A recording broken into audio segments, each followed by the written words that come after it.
सुंदर बनाएं, सुखमय बनाएं, आनंद का अनुभव करें। ये प्यास का होना बड़ी बात है, बड़ी बात है। लोग भागे चले जा रहे हैं, दौड़े चले जा रहे हैं और कभी ठहर के पूछते भी नहीं हैं, ये जो मैं दौड़ रहा हूँ, क्या पाया? इस दौड़ते दौड़ते जीवन में क्या पाया? मन का ठहराव या मन का भटकाव? और आप सबके मन में जगा, इन माता बहनों में ये भाव घर का काम काज को फटाफट निपटाती होंगी, चलो चलना है सत्संग में। और अभी घर में होती तो बहुत सारा काम अभी इनका पेंडिंग होगा, जाएंगी फिर निपटाएंगी। आप सबके प्रति दिल से धन्यवाद है कि आप सभी संतों के प्रति इतना समर्पण, इतना अनुराग और सत्संग में इतनी रुचि, ये निश्चित रूप से एक जीवन, अपने अपने जीवन के बारे में जो अच्छे संकेत हैं, मेरा निवेदन है कि इसको बनाए रखें और ऐसे ही जीवन में आगे बढ़ते रहें। आइए एक बात कहूँ मैं आज, बहुत पुरानी बात। द्रौपदी को एक बार पता चला, शादी के पहले की ही बात थी उनकी, कि एक बाग में एक संत आए हैं, ऋषि आए हैं, लोग उनके दर्शन के लिए जा रहे हैं। उनके भी मन में हुआ कि मैं उनके दर्शन के लिए जाऊं, और अपनी कुछ सहेलियों के साथ में वो महात्मा के दर्शन के लिए चली। और वो संत कोई दूसरा नहीं था, वेद व्यास ही थे। और जब पहुंच करके अभिवादन, अनुनय, प्रणाम, वंदन करके जब वो बैठती हैं, तो द्रौपदी ने पूछा, संत भगवान आप मेरे बारे में बताइए, मेरा भविष्य कैसा होगा? संत भगवान ने क्या कहा, ऋषि ने क्या कहा, वेद व्यास ने, हाँ जरूर बताऊंगा, जरूर बताऊंगा। कहे तुम्हारे ही कारण करोड़ों लोग मारे जाएंगे और खून की नदियां बहेगी। तुम्हारे ही कारण लाखों लोग मारे जाएंगे और खून की नदियां बहेगी। और ये सुनकर के द्रौपदी घबरा गई। उसने कहा, भगवान मैं नहीं चाहती कि मेरे कारण लोग मारे जाएं और खून की नदियां बहें, आखिर कोई तो उपाय होगा। वेद व्यास ने नहीं कहा कि उपाय नहीं, ये होके रहेगा। उन्होंने क्या कहा, हाँ उपाय है,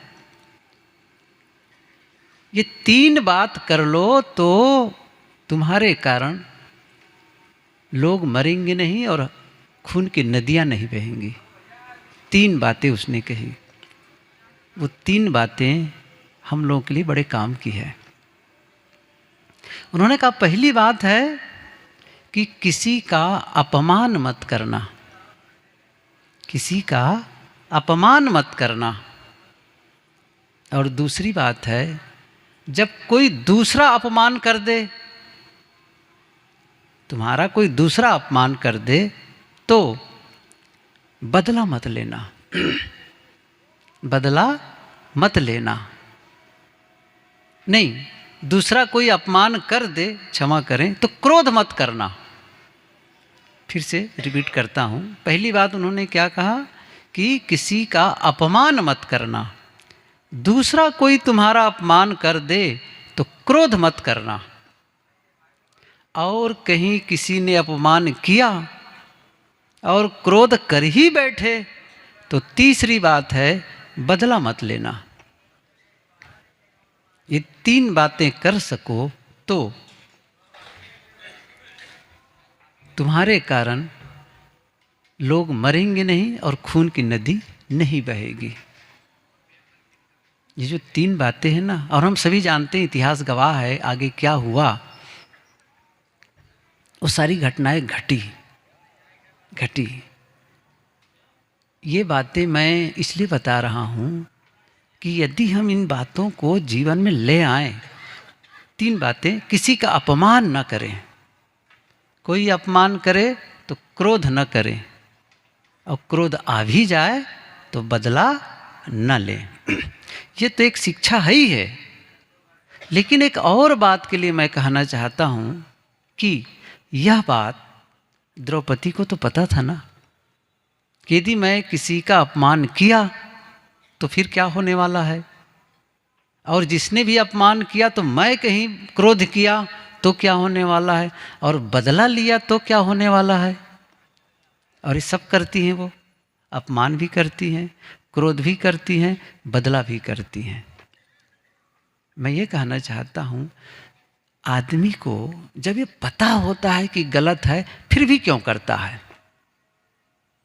आज इसी पर चर्चा होगी कि हम सभी को पता है कि ये गलत है, और फिर भी वो गलती हमसे क्यों होती चली जाती है, हम क्यों उस गलती को सुधार नहीं कर पाते हैं। उसका एक ही कारण है, अभ्यास की कमी। अभ्यास की कमी। इसलिए करना क्या है, करना क्या है, सबसे पहली बात तो मैं यह बताऊं कि आपको अपने लिए समय निकालना पड़ेगा।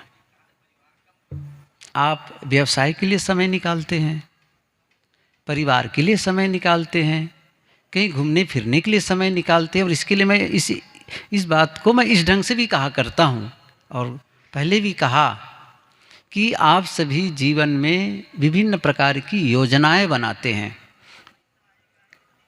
जैसे मकान बनाने की योजना, व्यवसाय बढ़ाने की योजना,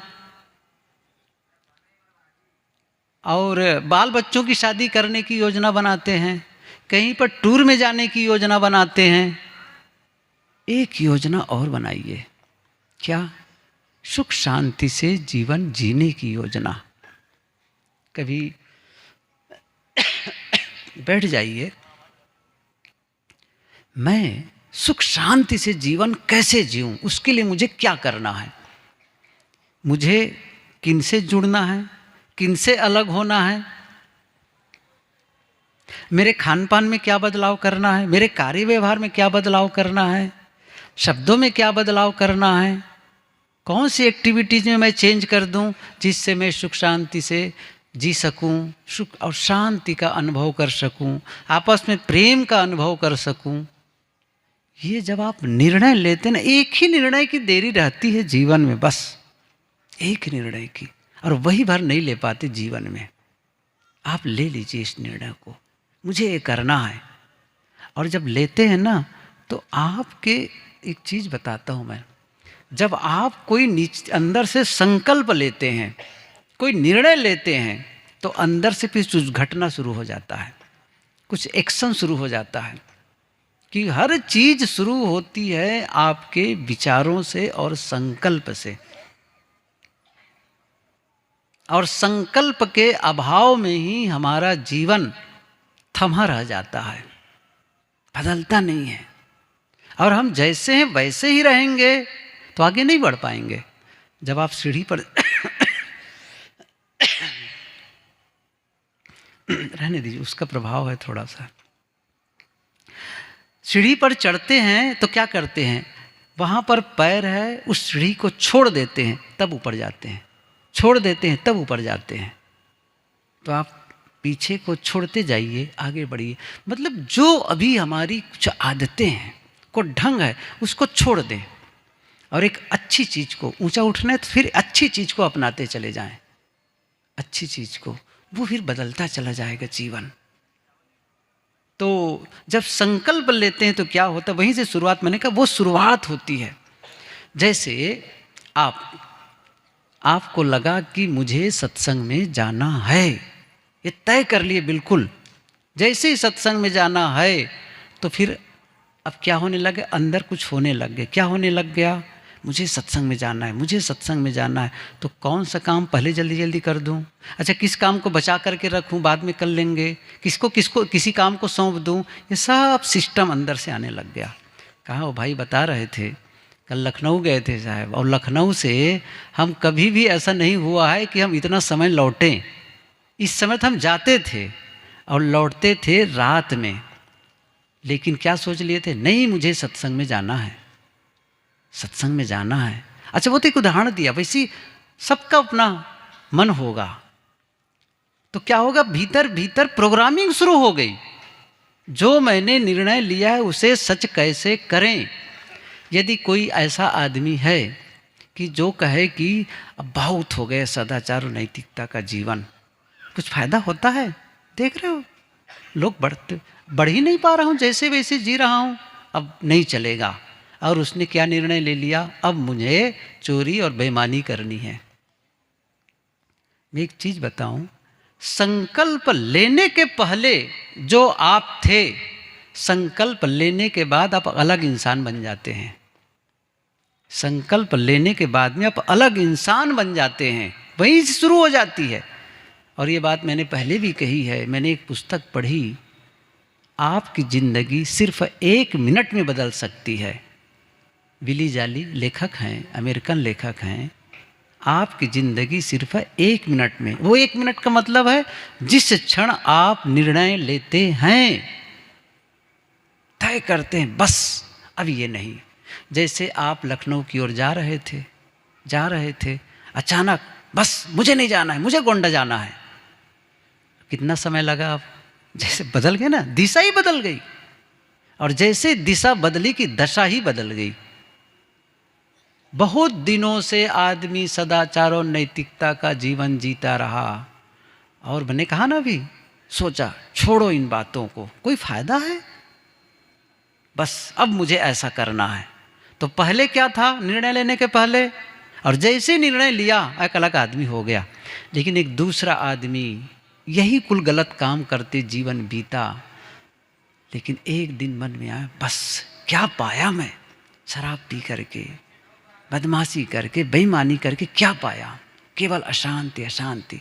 चोरी करके मैंने क्या पाया, बस मैं आज से इसको पूरी तरह बंद करता हूँ। तो निर्णय लेने के पहले जो आदमी था, जैसे निर्णय लिया आदमी अलग हो गया, अलग हो गया। वहीं से वो टर्निंग पॉइंट है, वहीं करना चाहिए चेंज, वहीं से। लेकिन हम तो निर्णय लेते ही नहीं हैं। वो ख्याल आ गया, बताऊं एक चोर, तो चोर का एक लड़का था, चोर तो था भले, लेकिन अपने लड़के को पढ़ाया, क्योंकि वो भी चाहता कि मेरा बेटा, मैं भले चोरी करता हूँ लेकिन मेरा बेटा एक समाज में प्रतिष्ठित व्यक्ति के रूप में आए। तो पढ़ाया, अब पढ़ने में भी अच्छा था लड़का, पढ़ लिख लिया और पूरी पढ़ाई हो गई, कंपटीशन देने लग गया, बहुत प्रयास किया, नौकरी नहीं लगी। कई बार उसने कंपटीशन दिलाया लेकिन नौकरी नहीं लगी। एक दिन बड़ा उदास बैठा था, क्या बताऊं, मैंने बहुत मेहनत की, नौकरी नहीं मिल रही है कहीं। एक दिन तो पिता ने देखा, चोर ने देखा, बेटा उदास है, बेटा काहे को चिंता करते हो, नहीं लगी नौकरी, नहीं लगी, कोई बात नहीं, मेरे धंधे में आ जाओ, मेरे धंधे में आ जाओ, चलो मेरे साथ, कोई दिक्कत नहीं है। उसने कहा सही कहते हैं, वही करना पड़ेगा मुझे भी। तो ठीक है, आज चलते हैं रात में। तो ठीक है चलो, रात में चले, और रात में कहे कि चलो, और दोनों चल पड़े रात में। और एक घर के सामने खड़े हो गए, काफ़ी रात हो गई थी। कहे देखो बेटा, वो जो लाइट जल रही ना मकान में, वो उस मकान में मैंने कई बार बहुत माल वहाँ से लिया है, चुराया है, आज वहीं हम लोगों को जाना है। तो ठीक है, अब वो चलने लगा, कहा चलो। लड़का खड़ा हुआ, सोच रहा है, फिर कहा अरे चलो ना, क्या खड़े सोच रहे हो, कि पिताजी यही सोच रहा हूँ, जिसके घर से आपने कई बार चुराया उसके घर की बत्ती अभी भी जल रही है, और जिस हमारे घर में हमने चोरी करके धन लाया और हमारे घर में अभी भी उजाला नहीं है।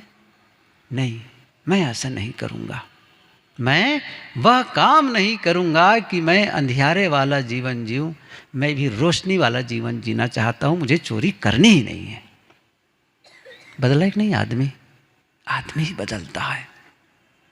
आप इतनी गलती किए ही नहीं हैं कि आप जीवन में बदलाव न ला सकें। एक बात बताऊं आपको, आपसे चाहे जितनी गलती हो गई हो और जितनी बड़ी गलती हो गई हो, आप बदल सकते हैं। और कभी भी बदलने के लिए आप निर्णय ले सकते हैं। देरी कभी भी नहीं होती है, कभी भी नहीं होती है। अभी क्या देरी है बताइए? आप ले लीजिए, बस हो गया। और जब लेने लगते हैं ना तो क्या होता है जानते हैं आप? फिर वो पुरानी चीज़ें भूलने लग जाती है। एक आदमी था, एक संत के पास गए, कहा कि 40 साल हो गए मैंने कुछ किया नहीं, ना अर्थोपार्जन किया, न किसी प्रकार साधना का काम किया, कुछ नहीं किया, मेरा 40 साल व्यर्थ गया और मैं डरता हूं कि अब कैसे शुरुआत करूं, कैसे शुरुआत करूं। संत ने कहा कि देखो, एक कापी होती नहीं, कापी के पन्ने देखे, एक कापी है। आप उस कापी में जब लिखना शुरू करते हैं तो क्या हुआ है, शुरू में आपने उसमें लाइन लाइन, डाट डाट, गोल गोल, ऐसे कुछ भी लिखते रहे हैं, मतलब बिला वजह, मतलब वो कापी के पन्नों को आप केवल भरते रहे, कुछ भी गोदते रह गए, कोई उसमें अच्छे विचार नहीं, कोई कविता नहीं। लेकिन होता क्या है, अगला पन्ना हमेशा फ्रेश मिलता है। 40 पन्ने आपने यूं ही भर दिया मान लो, लेकिन अगला पन्ना तो फ्रेश है। और अगले पन्ना जो फ्रेश मिला है उसमें आप एक सुंदर कविता लिख सकते हैं, एक सुंदर कहानी लिख सकते हैं, सुंदर विचार लिख सकते हैं। और यदि जितने वो 40 पन्ने जो कह रहे हो ना, उसको आप सेलो टेप लगा दो या स्टेपलर से बंद कर दो, तो जब भी खोलेंगे तो कौन सा पन्ना मिलेगा? फ्रेश पन्ना, फ्रेश मिलेगा। आप उसको पलटना शुरू कर दीजिए। कापी का मतलब है जीवन के पूरे दिन, और हर पन्ना हमारा हर दिन है, हर पन्ना हमारे जीवन का हर दिन है। आज तक हमसे गलती हुई, मैं आपसे निवेदन करता हूँ, कल सुबह का सूर्य निकलेगा और एक नया दिन मिलेगा, फ्रेश दिन। आप निर्णय करें उस दिन को कैसे जिएंगे, कैसे जीना चाहते हैं, कैसे बोलना चाहते हैं, लोगों से कैसे व्यवहार करना चाहते हैं, बदल जाएगा। और अब जानते क्या होगा? मान लो आपने इतने दिन तक कुछ नहीं किया, 40 साल कुछ नहीं किए, एक दिन आपने किया तो 40 साल खराब, एक दिन सार्थक। दूसरा दिन भी किए, 40 साल खराब, 2 दिन सार्थक। फिर ऐसे करते करते आप रोज कंसिस्टेंसी आपने काम करना शुरू कर दिया। सप्ताह भर किए, 40 साल खराब, लेकिन 7 दिन सार्थक। और ऐसा करते करते 15 दिन, महीना दिन, ख्याल करते जाइए आप इस चीज़ को। कर रहे हैं, अच्छा कर ही रहे हैं, कर रहे हैं। 40 साल खराब, 1 साल सार्थक, सही 5 साल सार्थक हो गए। ऐसा आप कर रहे हैं, और कहीं 5-7 साल बीत गए, 10 साल बीत गए, तो 40 साल खराब है, कोई यादें नहीं करेगा उसको, कोई याद नहीं करेगा। सार्थक काम किया है इसने। और इसके लिए मैं कहानी पहले भी कहा है, ये कहानी इटली की है, इटली की एक नीति कथा। मैंने एक पुस्तक पढ़ी है, द शीप थीप, अलवाकर की लिखी, द शीप थीप, भेड़ चोर। कहानी क्या है? 3 युवक भेड़ चुराते हुए पकड़े गए, और जब तीनों को पंचायत में लाए, बैठक हुई, तो वो तो रंगे हाथ पकड़ो ही गए थे, तो इसलिए उस पर तो कोई बहस करनी नहीं थी। अब इनको सजा क्या दें? तो सजा में क्या दिया गया? ऐसी सजा शायद आज तक हम सुने भी नहीं थे। सजा दिया गया, ऐसी सजा दें कि अब ये कभी फिर से चोरी करने की हिम्मत ही ना करे, और इन्हें देख करके दूसरा आदमी भी चोरी करने की हिम्मत ना करे। क्या किया उसने? उनके माथे पर, यहाँ पर क्या लिख दिया गया? इसमें लिख गया शीप थीप। किससे लिखा गया? परमानेंट और टेटू कह लो आजकल, समझ रहे हैं ना? ऐसा वो अक्षर लिख दिया गया। तो क्या लिखा? शीप थीप, और शॉर्ट फॉर्म में क्या लिखा? ST, ताकि उसको देख के ही जान जाएंगे भेड़ चोर। दूसरा भी, अरे ऐसा करने पर तो फिर हमेशा के लिए दाग लग जाएगा ना, कोई भी देखेगा। अब कहीं छुपा हो बात नहीं, सीधे माथे पर लिखा है ST, भेड़ चोर, शीप थीप। एक युवक ने सोचा, दो ही था, एक युवक ने सोचा कि यहाँ रहना ठीक नहीं है, जो देखेगा मुझे भेड़ चोर कहेगा, मैं दूर चला जाता हूँ, वहाँ मैं जीवन गुजर करूँगा। और वो गांव छोड़ कर के चला गया। और गांव छोड़कर जब चला गया, दूसरी जगह रहने लगा। और दूसरी जगह रहते रहते वहाँ के लोगों के थोड़े दिन में पता चल जाता, हमारे बीच एक भेड़ चोर घुस आया है। फिर गांव छोड़कर दूसरी जगह, फिर पता चल गया हमारे गांव में एक भेड़ चोर घुस आया है। तीसरी जगह, चौथी जगह, छोड़ता चला गया, बूढ़ा हो गया, बीमार हो गया, मर गया। लेकिन दूसरा युवक ने सोचा मैं भी गांव छोड़ दूं, लेकिन उसके मन में नहीं, मैं नहीं छोड़ूंगा। और उसने कहा मैं यहीं रह करके अपने को बदलूंगा। जिसके घर से भेड़ चुराया उसी के घर नौकरी कर ली, और पैसा कमाता गया, बचाता गया, भेड़ का पैसा अदा कर दिया, और कमाता गया, बचाता गया, और एक छोटी सी ज़मीन ले ली। और फिर थोड़े दिन के बाद में खुद भेड़ रखने लग गया।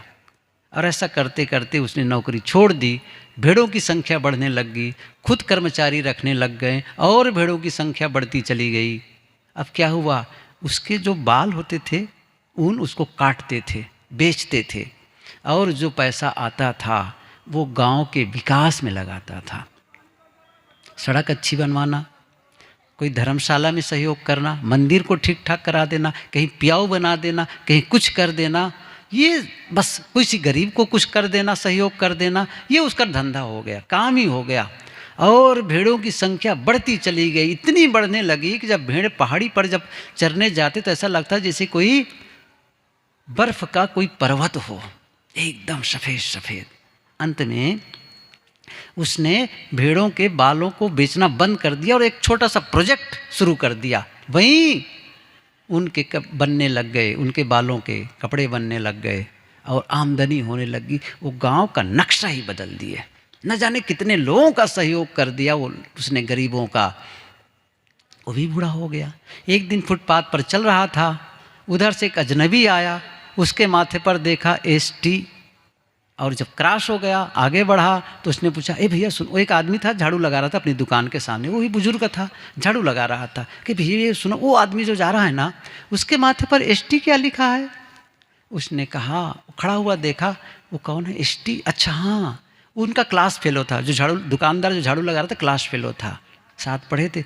उनके मुँह से निकलने ही वाला था, ST का मतलब है शीप थी, भेड़ चोर। लेकिन तुरंत उसके ख्याल में आया, इस आदमी ने किया क्या, गांव का कितना विकास किया, सड़कें बनवाई, धर्मशाला किया, ये किया, वो किया, कितने गरीबों का सहयोग कर दिया। कुछ सेकंड तक के वो ऐसा आंखें बंद करके सोचते रहा। उसने उनकी जो भी उन्हें अच्छे काम किए थे सब याद आ गई। और फिर उसने कहा, अच्छा वो ST के बारे में पूछते हैं? हाँ हाँ, वो ST मतलब क्या है, क्यों लिखा है उसके माथे पर? ST का अर्थ होता है संत। क्या कहा? संत। नहीं कहा भेड़ चोर।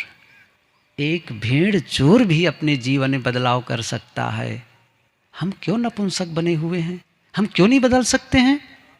सारी गलतियां छोड़ करके हम एक नए इंसान के रूप में अपने आप को विकसित कर सकते हैं। मैं ये कह रहा था कि हम सब में बदलने की संभावना है। रोज दिन मिलता है, रोज। मैंने कहा ना, सुबह सूर्य निकला, एक नया दिन, फ्रेश।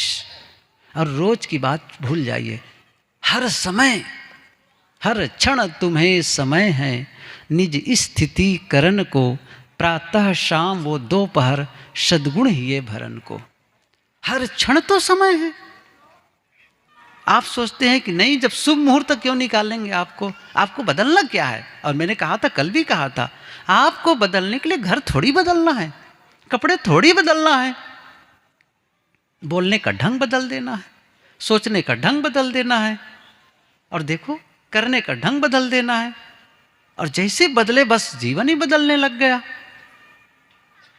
तो फिर कितना अच्छा परिणाम आ जाएगा जीवन में, कितना सुखमय जीवन जीने लग जाएंगे आप। क्यों दुखी वाला जीवन जीते हैं? देखो, दुख का होना कोई आश्चर्य की बात नहीं है। विभिन्न परिस्थितियां आती है जीवन में और दुखी हो भी सकते हैं। जैसे ठंडी, अभी ठंडी बीती, तो ठंडी के मौसम में ठंड का लगना कोई आश्चर्य है क्या? नहीं। लेकिन आश्चर्य कब है?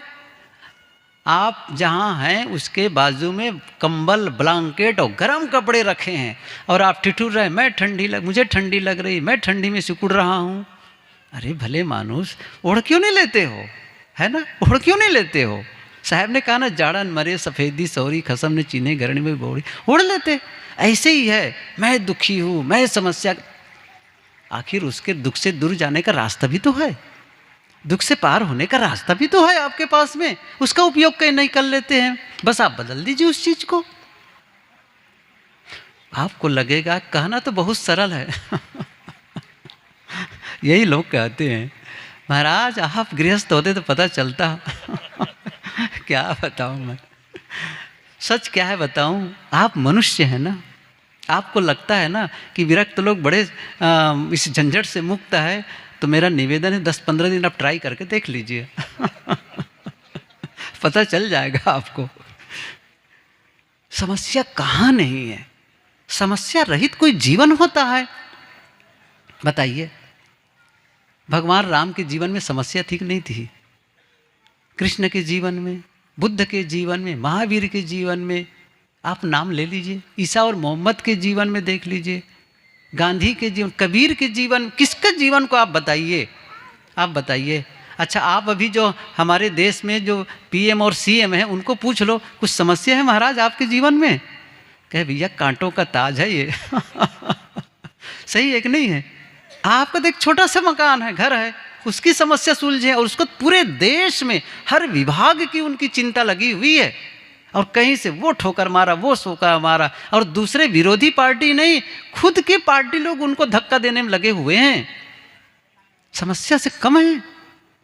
एक ही जगह आपकी समस्या नहीं होगी, एक जगह जहां पर सारी समस्याओं का समाधान है, वहां समस्या है ही नहीं है।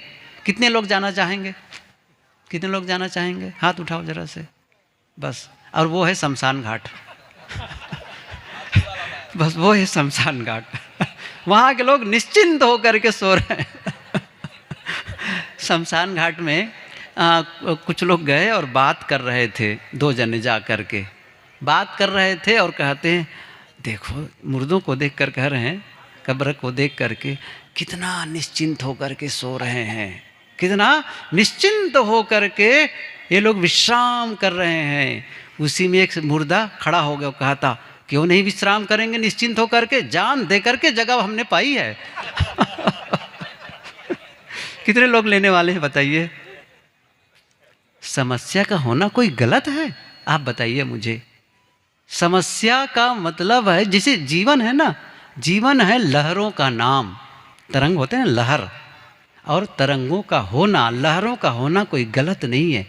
यदि आप अस्पताल में गए और ईसीजी टेस्ट कराए और कहीं सीधी सरल रेखा आ गई, तब क्या हो गया? राम नाम सत्य है, सही है कि नहीं? तरंगे बनती है, जिंदा होने का प्रमाण है, लहर बने, ऊंच नीच की स्थिति आए, आप में क्षमता है। लेकिन उस ऊंच नीच की परिस्थिति में आप प्रसन्न रह सकते हैं। होगी समस्या, कोई बात नहीं है, मैं क्यों दुखी रहूं, ठीक है, उसके लिए मैं लड़ाई करूंगा, मैं प्रयास करूंगा समस्या से पार जाने के लिए, लेकिन इस बात को लेकर के मैं उदास और खिन्न रहूं, क्यों? नहीं, मुझे ठीक रहना है।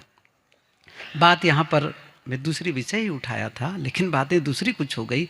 मैं कह रहा था अभ्यास, फिर से वापस मूल विषय पर आते हैं।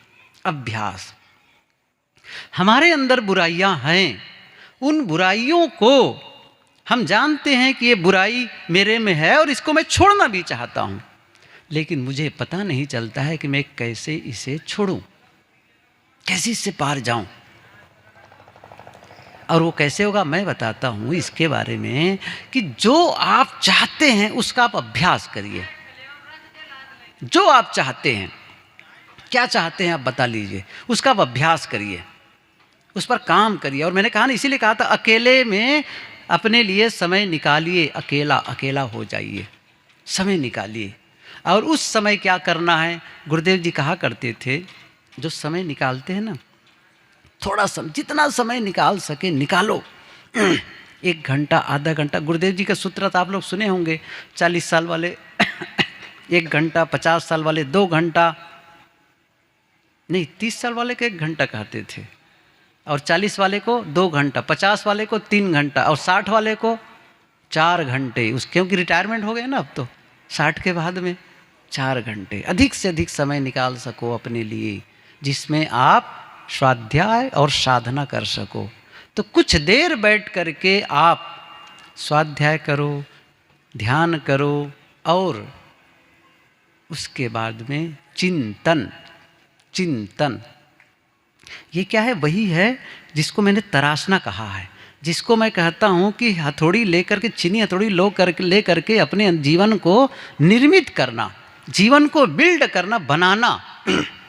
जैसे आप मकान को बनाते ना, ईंट ईंट जोड़ करके, ईंट ईंट जोड़ते चले जाते हैं, चुनते चले जाते हैं, और बस बहुत बड़ा भवन।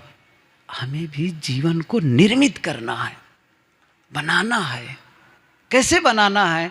बस यही एक बात समझ लेनी जैसी है। मैंने कहा उसके लिए आप अकेले बैठें, और जिसको कहते हैं ना श्रवण, मनन, निध्यासन, चिंतन, जिसको मैंने कहा चिंतन। चिंतन, चिंतन का मतलब, चिंतन का मतलब एक होता है मनोविलास, और दूसरा होता है चिंतन।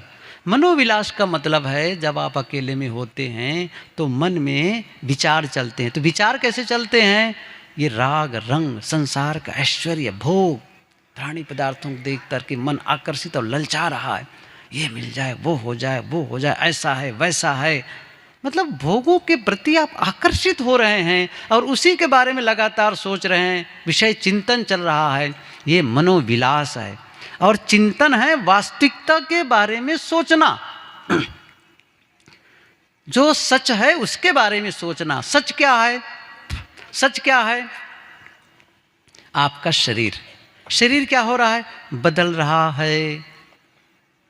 आज से 10 साल पहले वाला शरीर आज नहीं है, 20 साल पहले वाला शरीर नहीं है, और ये धीरे धीरे धीरे धीरे बदल रहा है, बदल रहा है। तो शरीर निरंतर बदल रहा है, और बदलते बदलते एक दिन क्या होगा? पूरी तरह से समाप्त हो जाएगा। ये आपके शरीर की बात, दूसरों की शरीर की बात, संबंधों की बात, वस्तुओं की बात, सब कुछ पुराना होता चला जा रहा है। एक दिन सब कुछ को छोड़कर जाना है। लब्ध्वापि च बहुलाभान चिरं भुक्ता सुखान्यपि रिक्त हस्तस्य नग्नस्य यास्याम मुसितो यथा। गुरुदेव जी ये सूत्र कहा करते थे, बहुत लाभ कमाया। लब्ध्वापि च बहुलाभान, बहुत लाभ कमाया, और चिरम भुक्ता सुखान्यपि, चिरकाल तक जिए और सुख भोगे। अंत में हुआ क्या? जब चलने लगे तो रिक्त हस्तस्य नग्नस्य, खाली हाथ, नंगे बदन, रिक्त हस्तस्य नग्नस्य यास्याम मुस्तोवथा। वो उसी प्रकार से जैसे कोई आदमी जा रहा हो रास्ते में, सब कुछ छीन ले, यहाँ तक कपड़े भी उतरवा दे, और उनको कुछ पिटाई करके खदेड़ दे, सब कुछ चुरा लिया गया हो। यास्याम मुसितो, मुसित चोरी कर लेना, चुरा लेना। ऐसे ही जब काल आता है सब कुछ को छीन लेता है और खत्म, खत्म हो जाता है। ये क्या है? ये सत्य है। तो क्या करना है? इसके पहले मेरा जीवन मिला है, इस जीवन को मुझे सार्थक बनाना है, भीतर में गहरी शांति का अनुभव करना है। जब मुझे जाना ही है तो क्यों छल कपट करूं, क्यों बेईमानी बदमाशी करूं, क्यों धोखा दूं लोगों को? मैं यदि ईमानदारी से काम करूं तो भी जीवन जीना है, बेईमानी से करूं तो भी जीवन जीना है। लेकिन क्या मतलब निकलता है इसका? क्यों ऐसा करूं गलत काम? ठीक है, क्वालिटी का अंतर पड़ जाएगा। हो सकता है कि क्वालिटी, मेरा मकान बहुत क्वालिटी बहुत बढ़िया वाला नहीं बनेगा, कपड़े मेरे क्वालिटी वाले जिसको लोग कहते हैं वो नहीं है, भोजन की क्वालिटी उतनी अच्छी नहीं होगी, लेकिन फिर भी जीवन गुजर होगा। लेकिन मन इतना बढ़िया रहेगा, शांत, आपस का प्रेम इतना बढ़िया परिवार में रहेगा, वो महत्वपूर्ण है। साहब कहा करते, आप सोने की चैन चाहते हैं या चैन से सोना चाहते हैं? फिर से कहूं, सोने की चेन चाहते हैं या चैन से सोना चाहते हैं? चैन से सोना चाहते हैं, सोने की चैन नहीं चाहते, नहीं चाहते। ये तो बड़ा आश्चर्य है, महिलाएं भी कह रही हैं हम नहीं चाहते सोने की चेन। सोने की चैन नहीं, चैन से सोना। आप जाएं बिस्तर पर और सुख से सो जाएं बस। और यह कहते हुए आज का दिन मेरा बहुत अच्छा बीता, हे भगवान मैं बहुत खुश हूँ और सुख से सोने जा रहा हूँ। कैसा दिन रहेगा वो, ये होना चाहिए। और ये रोज की परिस्थिति बने तो आप कह सकते हैं कि बढ़िया है। बात यहाँ पर फिर से मैं कहूँ कि आप जो चाहते हैं उसका अभ्यास अकेले में होइए और चिंतन करिए। क्या चिंतन करना है? मान लो जिसके बारे में ज़्यादातर लोग कहते हैं, क्या बताओ मुझे क्रोध बहुत आता है, होता है ना, क्रोध बहुत आता है, तो क्या करना है? आपको पता है ना कि किस परिस्थिति में क्रोध आता है? आपको पता है, इसके पहले कई बार कर चुके हैं। क्रोध जब आता है तो परिस्थिति किस में आती है? किस परिस्थिति में? उसी परिस्थिति में आती है जब कोई गलत कर रहा हो। अब आपके मन के प्रतिकूल कोई घटनाएं घटे, आपकी बातों को कोई न माने न सुने, तो स्वाभाविक रूप से क्रोध आता है। आपका मन है, क्रोध आता तो है, लेकिन एक प्रश्न आता है, अच्छा क्रोध से क्रोध क्यों करते हो? अच्छा क्रोध आ रहा है तो आने दो ना, क्या दिक्कत है आपको, आने दो क्रोध। क्यों क्रोध नहीं करना चाहते हैं? तो कहा गया कि क्रोध मैं इसलिए नहीं करना चाहता हूँ कि क्रोध की दशा में जब होता हूँ तो जो मेरे अंदर में उद्वेग आता है उस उद्वेग को मैं पसंद नहीं करता, उस उद्वेग को पसंद नहीं करता। और जब क्रोध आता है तब तो पता ही नहीं चलता कब क्रोध आ गया। और क्रोध के समय मेरे मुंह से वह शब्द निकल जाते हैं जो सचमुच मैं बोलना नहीं चाहता हूँ। अब क्रोध के समय मेरे से कुछ ऐसा हो सकता है जो सचमुच मैं नहीं करना चाहूँगा, और मैं पछताता हूँ, और मैं नहीं चाहता हूँ कि मैं पछताऊँ। इसलिए मैं क्रोध नहीं करना चाहता हूँ, इसलिए नहीं चाहता हूँ। तो जब ये भाव जगा कि सचमुच मुझे बदलना है, मैं बिना क्रोध के भी रह सकता हूँ, तो कैसे? तो क्या करना होगा उसके लिए? आपको जिस व्यक्ति के मिलने से क्रोध आता है, जिन शब्दों को सुनने से क्रोध आता है, जिस घटना के घटने से क्रोध आता है, आप अकेले में बैठ करके उसको आप ख्याल करिए। अर्थात आपके शब्द में कहूँ तो विजुलाइज करिए, मानसिक चित्रण बनाइए। ये साधना का काम है, आप करेंगे तो फायदा होगा। ये कथा सुनना बहुत सरल है, मैं बता देता हूँ आपको। कोई भी कथा सुने, चाहे वो राम कथा सुने, कृष्ण कथा सुने, भागवत कथा सुने, कोई भी कथा सुने, बहुत सरल है। लेकिन जीवन का एनालिसिस करना, जैसे मैंने कल कहा था ना, एक होता है पोस्टमार्टम। पोस्टमार्टम तो समझ रहे हैं ना, जब काम तमाम हो गया तब उसको चीर फाड़ कर रहे हैं। और मैं क्या कर रहा हूँ? पोस्टमार्टम नहीं, प्रीमार्टम। प्रीमार्टम का मतलब है कि संभावित समस्या को लेकर के उसके बारे में ऐसी योजना बनाना कि वो समस्या ना आए, ये प्रीमार्टम है। मतलब हमें लगता है कि इस परिस्थिति में क्रोध कर बैठता हूँ, उत्तेजित हो जाता हूँ, अपा खो देता हूँ, या फिर भोजन के लिए कोई सोचना चाहे तो ये चीज़ आती है तो मैं वो कर देता हूँ, मतलब विचलित हो जाता हूँ, ऐसा लगता है खा जाऊँ। ये सब बदलना चाहते हैं ना, तो क्या करना है, इसे ही मैं बताना चाहता हूँ कि आपको अकेले में जब हुए तो उस परिस्थिति को आप क्रिएट करिए अंदर। वहाँ पर अभी आप होश में हैं। अच्छा, जब क्रोध करते हैं तब तो आप वेग में होते हैं, प्रतिक्रिया, उसी कहते हैं प्रतिक्रिया। बस जैसे आया खाट से प्रतिक्रिया में आ जाते हैं। एक होती है प्रतिक्रिया और दूसरा होता है रिस्पांस। रिएक्शन और रिस्पांस दोनों में क्या अंतर है?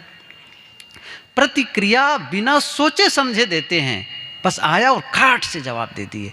और रिस्पांस का मतलब है सोच समझ करके देते हैं। नहीं, सोच करके देना, ये रिस्पांस देना है। हम सभी ज़्यादातर तो प्रतिक्रिया में आ जाते हैं, खाट से रिएक्ट हो जाते हैं। तो एक होता है रिएक्टिव मोड पर और दूसरा होता है प्रोएक्टिव। ये मैं कई बार बताया इस विषय को कि एक पुस्तक the 7 habits of highly effective people, ये स्टीफन आर कवी की लिखी है। 7 आदतें, अति प्रभावकारी लोगों की 7 आदतें। उसमें पहली आदत उन्होंने बताई है प्रोएक्टिव बने। प्रोएक्टिव, पहले ही आप उस चीज़ को समझें कि ये है कि मुझे ऐसा करना है। प्रोएक्टिव, बड़ी सोच समझ करके। तो मैं क्या कह रहा हूँ, आप जब देखें कि इस सिचुएशन में क्रोध आता है और आप वहाँ देख रहे हैं, वो आदमी आया, ऐसा बोला, वैसा किया, आप देख रहे हैं कि इसी सिचुएशन में आप क्रोध किए हैं, अब यहाँ पर आप क्या कर रहे हैं, शांति से उत्तर दे रहे हैं, प्रेम से उत्तर दे रहे हैं। बिल्कुल अंदर अंदर आप अपने आप को क्या कर रहे हैं, तैयार कर रहे हैं उसको भीतर भीतर। अभी देखो भीतर ही निर्मित कर रहे हैं। अभी जो आप दृश्य में देखना चाहते हैं उसे आपको पहले अदृश्य में लाना होगा। अदृश्य आदतों की शक्ति, आप समझिए इस चीज को, अदृश्य आदतों की शक्ति, वो आदत जो दिखाई नहीं दे रही उसकी बहुत शक्ति होती है। जैसे जड़ भले नहीं दिखाई देती लेकिन बहुत शक्ति जड़ में ही तो शक्ति है, जिससे पेड़ दिखाई दे रहा है। देखो बिजली की तारें दिख रही हैं, बिजली के तार दिख रहे हैं, तार तो दिख रहे हैं, लेकिन विद्युत शक्ति किसमें है, जो दिखाई नहीं देता है। तो आदतें अदृश्य जो वो अंदर अंदर संकल्प ले रहे हैं और निर्मित उस स्टेज पे समय शांत शांत शांत, 1 दिन 2 दिन 10 दिन 20 दिन 40 दिन आप उस परिस्थिति को क्रिएट किए, शांत अंदर से कर रहे हैं, या तो मीठे शब्दों में या फिर अंदर से आप निर्मित कर रहे हैं ना, दिख नहीं रहा लोगों को। देखिए मैं यदि बैठ जाऊं ध्यान में, लोग देखेंगे, मैं माला जपने पर हूँ, देखने लग जाएंगे लोग, मैं कोई जप करूं, कोई पूजा करूं, सब देखेंगे, लेकिन मैं चुपचाप बैठा और अंदर में अपने आप को मैं बिल्ड कर रहा हूँ, बना रहा हूँ, ये दिखाई तो नहीं देगा, लेकिन निर्मित हो रहा है भीतर भीतर। वो क्यों, क्या बन रहा है, मैं जैसा चाहता हूँ वो मैं बना रहा हूँ भीतर भीतर।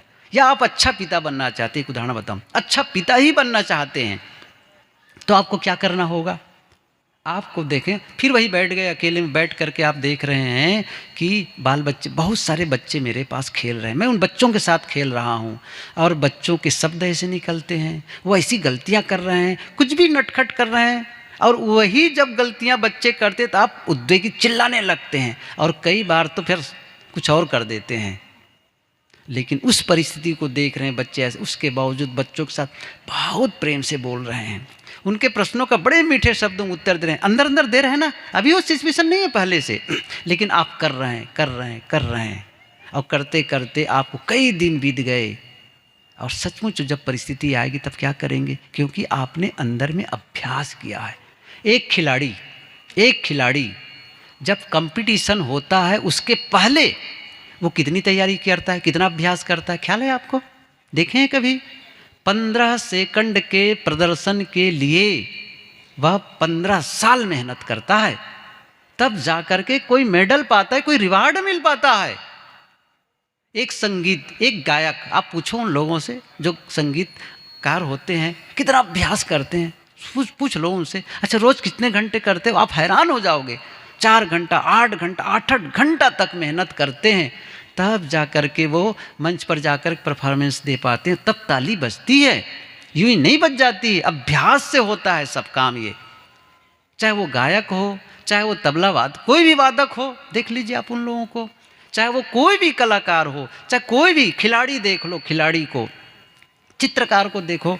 एक ख्याल आ गया, मैं एक उदाहरण दूँ आप लोगों को, एक नाम सुने होंगे पब्लो पिकासो, विश्व का चित्रकार, बहुत प्रसिद्ध का पब्लो पिकासो, बहुत उनका चित्रकार, क्या बताऊं, मैं पढ़ा उनके विषय में।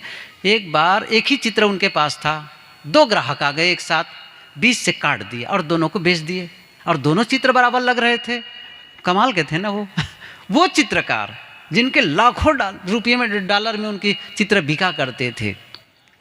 एक बार वो जा रहे थे कहीं, पब्लो पिकासो, जाते जाते एक जगह बढ़िया सुंदर दृश्य दिखा, वो ठहर गए, रुको भाई थोड़ी देर रुकूंगा।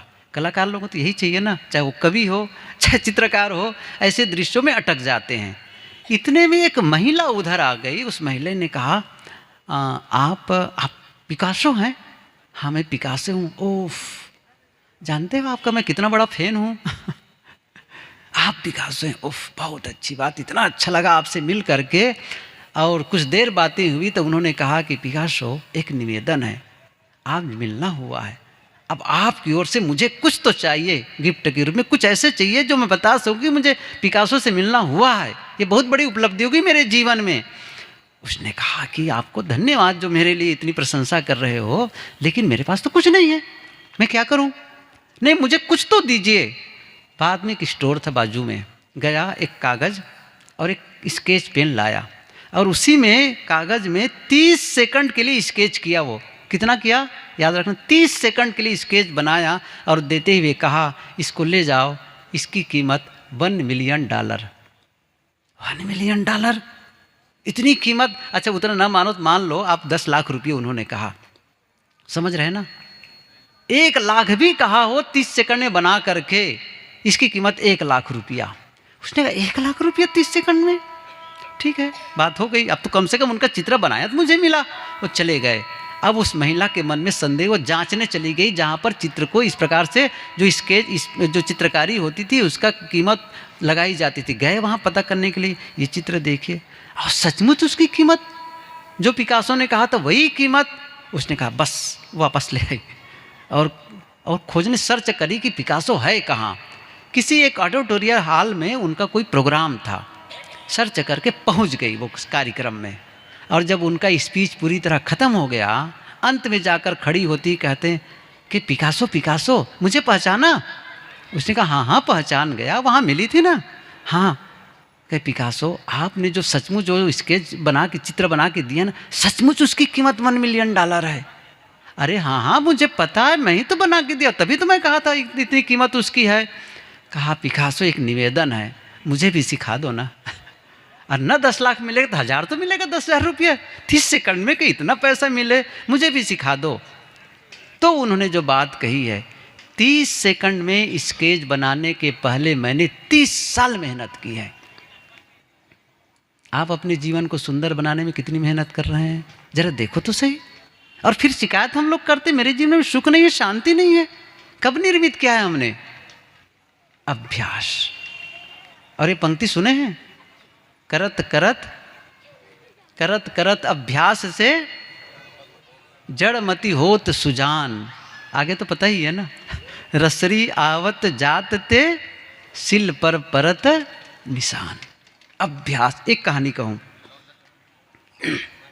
उदाहरण है, एक आदमी चित्रकार था, तीर चलाने वाला, तीरंदाज तीर चलाता था। और शुरू में तो सामान्य अभ्यास किया, लेकिन एक गोल बनाता, एक सेट करता, चिन्ह बनाता और उस पर तीर चलाता, बिल्कुल बीच टारगेट में वो अपना तीर मार देता था। और अभ्यास करता गया। फिर कम लोगों के बीच में अपना प्रदर्शन करता रहा, लोग ताली बजाते। फिर बड़ी जगह जाने लग गए, बहुत लोगों की भीड़ होती थी, वो बिल्कुल सेट करता गोल और सीधा तीर मारता, 1 2 3, सब तीर एकदम फिट निशाने पर लगता। एक बड़ी जगह में बहुत से लोगों के बीच में अपना वो प्रदर्शन कर रहा था, तीर चला करके लोगों के सामने वो प्रदर्शित कर रहा था। तीर चलाया, ताली बजी, स्वाभाविक ताली बजती, बिल्कुल सेंटर पर गया वो। और जैसे ताली बजी और ताली का बजना बंद हुआ, पीछे से एक आवाज आई, इसमें कौन बड़ी बात है, अभ्यास का मामला है।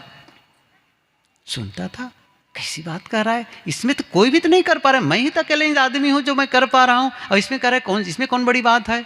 फिर से तीर चलाया, फिर सटीक निशाना, फिर ताली बजी, फिर पीछे से आवाज आई, इसमें कौन बड़ी बात है, अभ्यास का मामला है।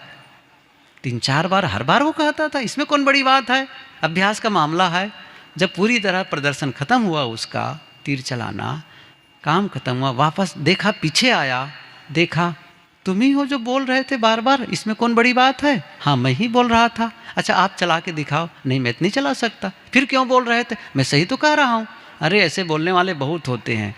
उसने कहा अच्छा ठीक है, मेरा कुछ देखोगे क्या। हाँ हाँ दिखाओ जरा क्या करते हो। वो आदमी तेली था, तेल का काम करता था, तो उसके पास में तेल के बड़े बड़े केन आते थे, ऐसे बड़े डिब्बे आते थे, केन आता था उसका, गैलन, और उसमें तेल होता था। और फिर क्या करता, छोटे छोटे बोतल होते ना, शीशे के बोतल, तो तेल को डिब्बे को ऊपर उठाता और वहाँ से धार गिराता और उन बोतलों में वो तेल भरा करता था। ऐसी पतली धार नीचे आ जाती थी। और बोतल को भरते 1 2 3 4 10 20 सारे बोतल भरे, एक बूंद तेल नीचे नहीं गिरा। और तीर चलाने वाला भी तो बात तो सही है। फिर उसने क्या कहा, अच्छा आप भरिए, आप भी ऐसे केन उठा करके भरिए। कहे मैं तो नहीं कर सकता हूँ। कहा बस वही तो मैं कह रहा हूँ, आपने तीर चलाने का अभ्यास किया इसलिए तीर चला पाए, और मैंने तेल भरने का अभ्यास किया इसलिए मैं तेल भर रहा हूँ। ये हुई कहानी। संदेश क्या है, आप किसका अभ्यास कर रहे हैं? आपके क्रोध के आने में कितना वक्त लगता है? बेसब्र होने में कितना वक्त लगता है? निराश होने में आप कितना समय लगाते हैं? और किसी को क्षमा करने में आप कितना समय लगाते हैं?